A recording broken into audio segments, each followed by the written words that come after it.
Hello friends and welcome you all. तो friends, आज की इस वीडियो में हम देखने वाले हैं आपकी एनसीईआरटी हिंदी की क्लास 7 की जो आपकी बुक है वसंत, उसके पार्ट 1 के प्रश्न उत्तर। उससे पहले हम पार्ट 1 की जो है व्याख्या कर चुके हैं। ठीक है, तो देख लेते हैं। आपका प्रश्न 1 है, हर तरह की सुख सुविधा पाकर भी पक्षी पिंजरे में बंद क्यों नहीं रहना चाहता। ठीक है, तो इसका उत्तर देख लेते हैं। क्योंकि प्रत्येक जीव को अपनी स्वतंत्रता प्यारी है, फिर चाहे वो मनुष्य हो, जानवर हो, कीट पतंगे या फिर कोई पक्षी, सभी को स्वतंत्र आवास में रहना अच्छा लगता है। देखिए, जो ह्यूमन नेचर है, ह्यूमन नेचर दे कह लीजिए, या ईश्वर ने जिसकी भी रचना की है, जिन जीवों की रचना की है, सबको जो है अपने जो स्वतंत्र परिवेश जो होता है, उसका स्वतंत्र जो आवास होता है, उसी में रहना उसको अच्छा लगता है। कि ठीक है, किसी को भी हम अगर कैद करके रख लेते हैं तो कोई भी उसमें नहीं रह पाएगा, भले ही हम उनको उनकी सुख सुविधाओं की या उनकी आवश्यकताओं की हर एक चीज़ उनको उपलब्ध करा दें, फिर भी हम जो है कैद में रहकर नहीं रह सकते हैं। ठीक है, जैसे कि बहुत अब क्या होता है कि पक्षी को हम पिंजरे में बंद करके रख लेते हैं, उनको खाना भी खिला देते हैं उसी में, लेकिन जो है वो खाना तो खा लेता है, ठीक है, लेकिन उसको वहाँ पर रहना बिल्कुल भी अच्छा नहीं लगेगा। अगर मान लें हम ही हैं, ठीक है, अगर हमें हमारे घर से दूर ले जाकर किसी ऐसी जगह पर रख दिया जाए, एक कमरे में, एक बंद कमरे में, ठीक है, और हमारे सारे ऐशो आराम की सारी चीज़ें वहाँ दे दी जाएँ, तो क्या आप लॉन्ग टाइम तक वहाँ पर सर्वाइव कर पाएंगे? नहीं कर पाएंगे, क्योंकि आपको जो है सबको अपनी फ्रीडम प्यारी है, सबको एक माहौल में, ठीक है, एक जो चारों तरफ का जो हमारा माहौल होता है, हमारा जो परिवेश होता है, उसको देखने की हमारे अंदर इच्छा रहती है। हम बंद कमरे में नहीं रह सकते, सबको बाहर घूमना अच्छा लगता है, दुनिया को देखना अच्छा लगता है ना, और इधर उधर जाना, एक जगह से दूसरी जगह जाना।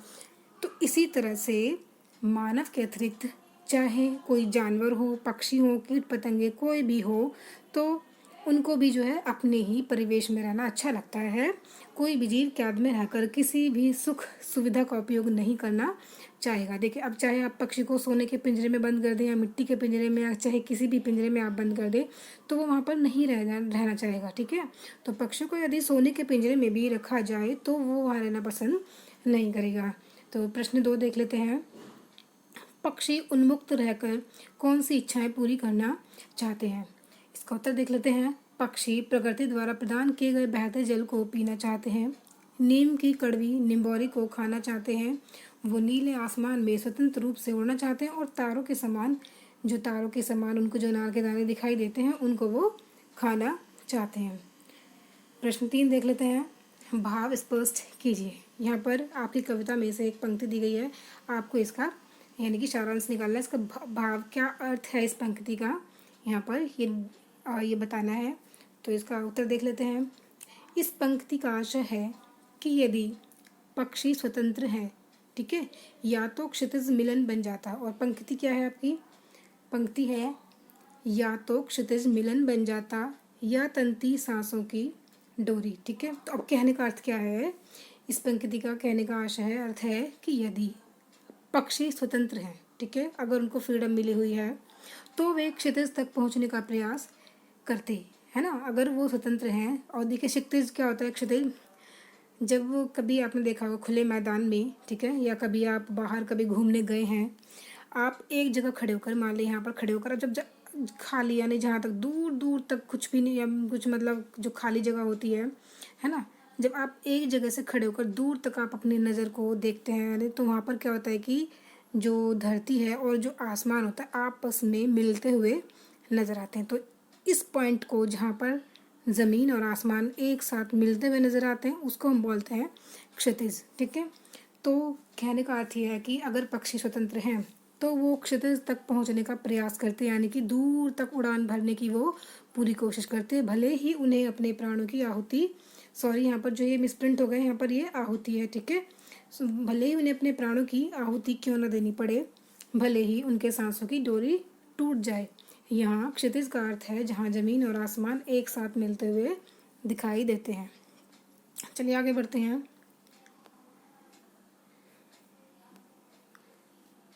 पक्षियों का पालना उचित है या नहीं, अपने विचार लिखिए। देखिए, वैसे तो इस क्वेश्चन का आंसर जो है आपको अपने ही एक्सपीरियंस पे देना है और अपनी समझ से यहाँ पर आपको उत्तर देना होता है, लेकिन फिर भी हमने जो है कोशिश की है इसका उत्तर देने की, जिससे कि आपको थोड़ा सा आइडिया लग पाए। ठीक है, तो देखिए, प्रश्न 4 है, पक्षियों को पालना उचित है या नहीं, अपने विचार लिखिए। ये आपको अपने विचार लिखने हैं यहाँ पर। इसका उत्तर देख लेते हैं। उत्तर है, यदि पक्षियों को उनके स्वतंत्र आवास में ही पाला जाए। ठीक है, मान लिया अगर हम किसी पक्षी को पालना भी चाहते हैं, ठीक है, तो उनको आप उनके स्वतंत्र आवास में ही, उनके आवास में ही आप उनको पाल सकते हैं और उनकी आवश्यकता के अनुसार उन्हें स्वतंत्र रूप से विचरण करने दिया जाए तो उचित है। ठीक है, इस वे में अगर हम उनको पालना चाहते हैं तो ये ठीक है, उचित है, क्योंकि ईश्वर ने उन्हें पंख उड़ने के लिए दिए हैं, कैद करने के लिए नहीं। आपने देखा होगा बर्ड सेंचुरी होती है, वहाँ पर जो है बर्ड्स को रखा जाता है ना, तो वो भी एक तरह से वहाँ पर भी जो है वो पालने का ही काम होता है ना उनको, बट उनके यानी कि उनके अपने आवास में। ठीक है, जैसा उनको माहौल अच्छा लगता है वो उनको उसी माहौल में वहाँ पर रखा जाता है। लेकिन अगर हम किसी को कैद रख के पालेंगे, पिंजरे में बंद करके पक्षी को हम पालना चाह रहे हैं, उनको अपना पेट बनाना चाह रहे हैं, तो ये जो है ये गलत है। ठीक है, इस पर आप जो है अपने और भी विचार लिख सकते हैं। प्रश्न 5 देख लेते हैं। प्रश्न 5 है, पक्षियों को पिंजरे में बंद करने से उनकी आज़ादी का ही हनन नहीं होता, बल्कि पर्यावरण भी प्रभावित होता है। इस पर 10 पंक्तियाँ लिखें। ठीक है, अब देखिए यहाँ पर कहा गया है, पूछा गया है कि अगर हम पक्षियों को पिंजरे में बंद कर लें, ठीक है, तो उनकी जो फ्रीडम है वो तो उनसे छिनेगी ही, उनकी आज़ादी तो उनसे छिनेगी ही। हनन का अर्थ होता है यानी कि उनकी आज़ादी का हनन या उनकी आज़ादी जो छिन जाती है। ठीक है, हनन ही नहीं होता बल्कि पर्यावरण भी प्रभावित होता है। इस पर 10 पंक्तियाँ लिखिए। अब किस तरह से अगर हम पक्षी को जो है पालतू बनाकर रख लें, पिंजरे में बंद करके रख लें, तो किस तरह से हमारे जो एटमॉस्फेयर है, हमारा जो एनवायरनमेंट है, उसको किस तरह से नुकसान पहुंचता है, इस पर आपको 10 पंक्तियाँ लिखनी है। लिखना तो ये आपको अपनी तरफ से ही था, लेकिन फिर भी हमने कोशिश की है पूरी तरह से, जिससे कि आपको आइडिया लग सके। तो देखिए इसका उत्तर क्या बनता है।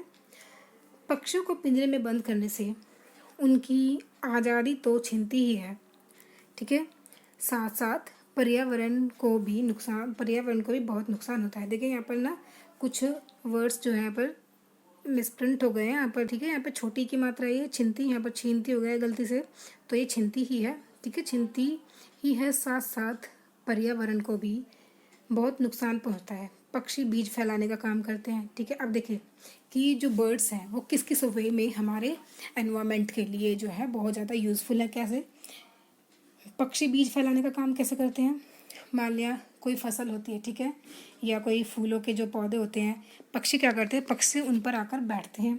ठीक है, अपनी चोंच में वो बीज, उसमें से फूलों में से आपने देखा होगा ना कि जो पक्षी हैं वो फूलों से मतलब बीज निकालते रहते हैं ना, किसी भी फसल में बैठ जाते हैं और जो अपनी चोंच से बीजों को निकालते रहते हैं। अब बीजों को वो अपनी चोंच में दबाकर ले जाते हैं, फिर उस जगह से जब वो दूसरी जगह जाएंगे, मान लें इस जगह से यहाँ से इन्होंने बीज उठाया और फिर वो उड़कर बहुत दूर तक किसी और दूसरी जगह पर पहुँच गए, तो क्या करेंगे, वो उस बीज को वहाँ पर छोड़ देंगे। ठीक है, और क्या होता है कि जैसे कि उनकी जो बीट होती है वो क्या करती है, खाद का काम करती है इनकी बीट, क्योंकि ये देखो अनाज खाते हैं ना हर तरह की, और ये जो है वनस्पतियों को खाते हैं तरह तरह की, तो इनसे क्या होता है, इनकी जो बीट होती है वो हमारी फसलों के लिए खाद का काम करती है। ये पर्यावरण में मौजूद हानिकारक कीट पतंगों को खाकर पर्यावरण की सफाई करते हैं। अब देखिए कैसे सफाई करते हैं पर्यावरण की, ये इसमें कहा है ये पर्यावरण में मौजूद हानिकारक कीट पतंगों को, आपने देखा होगा कि कुछ कीट पतंगे, देखिए सभी कीट पतंगे जो हैं हमारे लिए यूज़फुल नहीं होते हैं। तो क्या होता है, कुछ जो कीट पतंगे कीड़े मकोड़े हैं वो फसलों को नुकसान भी पहुंचाते हैं, लेकिन ये पक्षी क्या करते हैं, ये पक्षी, क्योंकि पक्षी तो कीड़े मकोड़ों को, कीट पतंगों को खाते हैं, है ना, तो जो कीट पतंगे हमारी फसलों को नुकसान पहुंचाती है उन कीट पतंगों को ये पक्षी खाकर क्या करते हैं, हमारे पर्यावरण की सफाई करते हैं और हमारे फसलों को जो है नुकसान होने से बचाते हैं। ये फसलों को नुकसान पहुंचाने वाले कीट पतंगों को भी खाते हैं।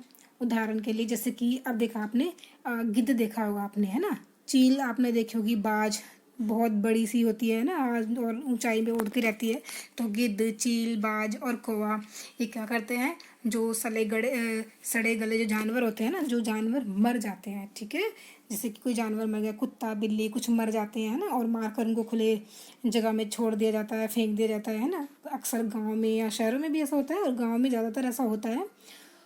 तो ये पक्षी क्या करते हैं, गिद्ध होता है, चील, बाज और कौवा अब ये जो है सारे के सारे उस पर आकर बैठ जाते हैं, उनके मांस को खाते हैं। तो जितना भी जो मतलब जो सड़ जाते हैं जानवर, तो ये उन सबको खाकर, अब क्या हुआ, सफाई की ना उन्होंने एक तरीके से। अगर वो ऐसे ही सड़े रहेंगे तो उससे क्या होगा, पॉल्यूशन फैलेगा और इतना नुकसान पहुंचेगा कि इसकी जो है उम्मीद भी नहीं की जा सकती है। लेकिन ये पक्षी जो है इस तरह से जो हमारे एनवायरनमेंट को साफ रखते हैं। तो देखा आपने किस तरह से जो हमारे ये पक्षियाँ किस तरह से हमारे लिए लाभदायक हैं, है ना। तो पर्यावरण को स्वच्छ रखते हैं। पर्यावरण संतुलन में पक्षियों का बहुत ज़्यादा महत्व है, ठीक है। ये पर्यावरण को संतुलित रखते हैं, लेकिन दुर्भाग्य से इनकी प्रजातियाँ विलुप्त होने के कगार पर। अब देखिए क्या है यहाँ पर,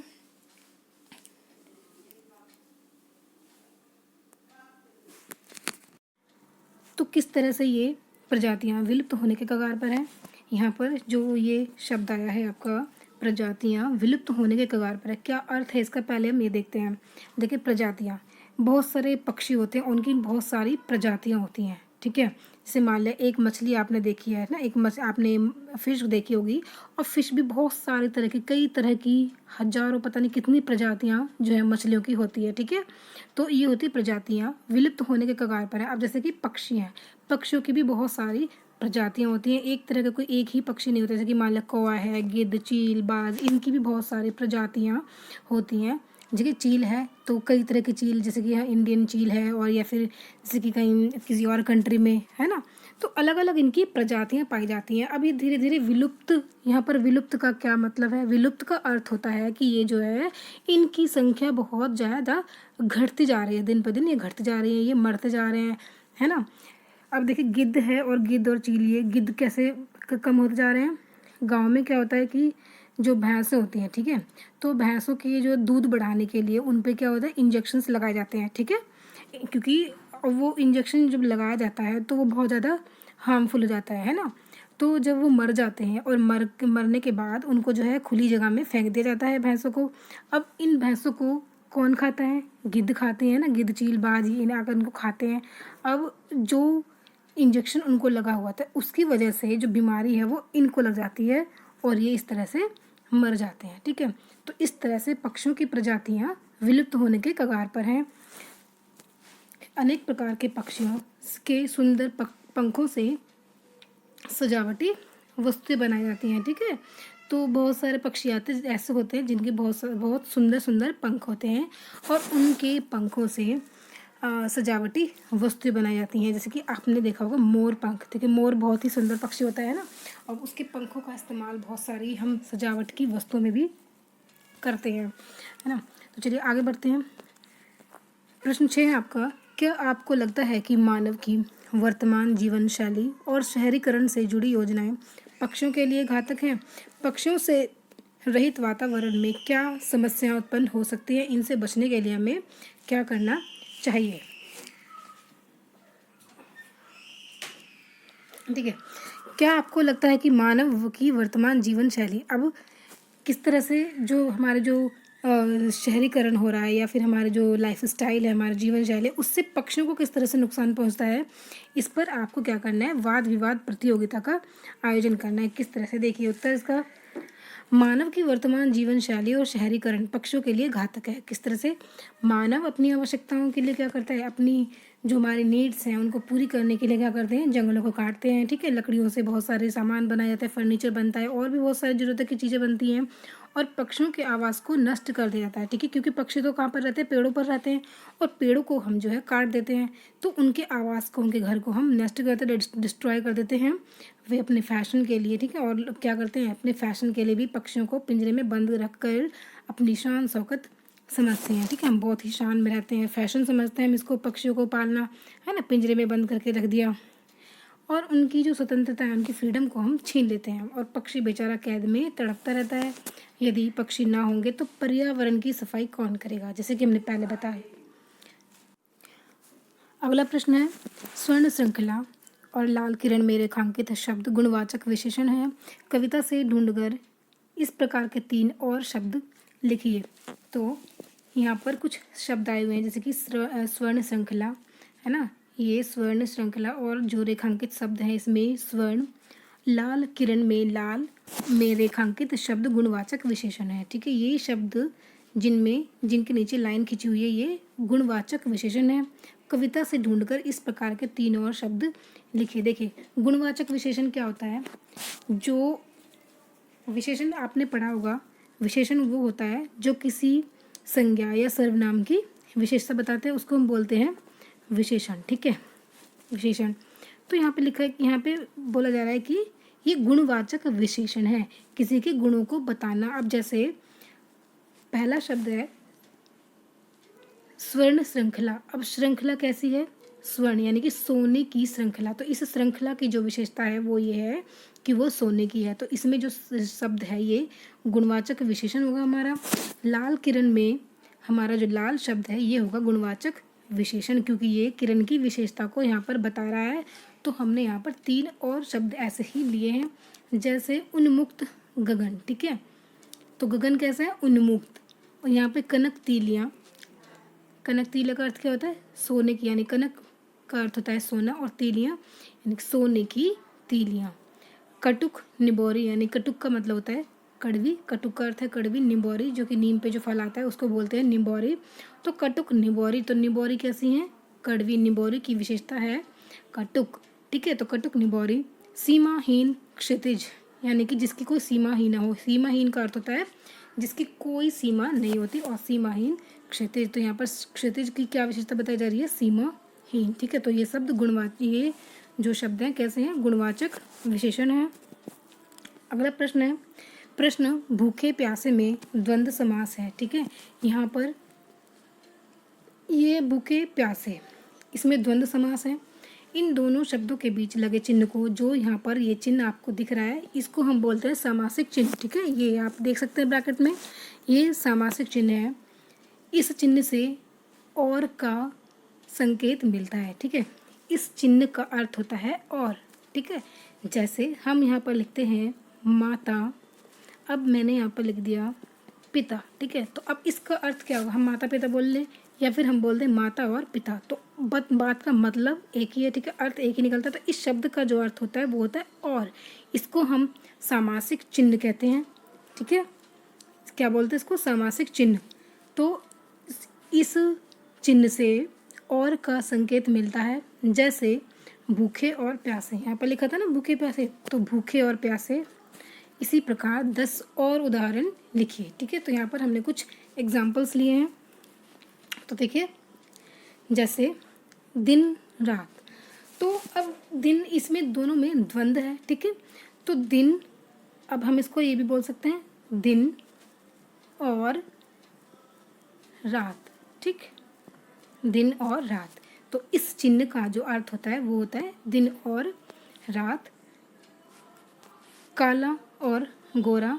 ठीक है, ऊपर नीचे, ऊपर नीचे का अर्थ क्या हुआ, ऊपर और नीचे, हम इसको ऐसे भी बोल सकते हैं। ठंडा गरम, ठंडा और गरम भी इसको बोल सकते हैं।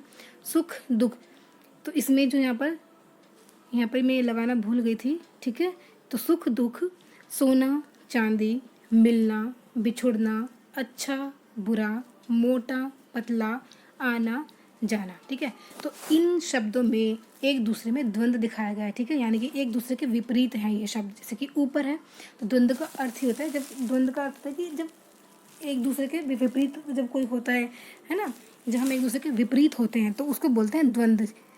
तो ऊपर नीचे, ठंडा का गर्म, सुख दुख, सोना चांदी, तो इन शब्दों में यहाँ पर द्वंद्व दिखाया गया और इनके जो बीच में चिन्ह होता है इसको सामासिक चिन्ह कहते हैं। ठीक है, तो इसी तरह के 10 एग्जाम्पल यहाँ पर आपको दे दिए गए हैं। तो ये जो पाठ है आपका ये ख़त्म होता है। ठीक है, तो मिलते हैं अगले वीडियो में किसी और चैप्टर के साथ। ठीक है, तब तक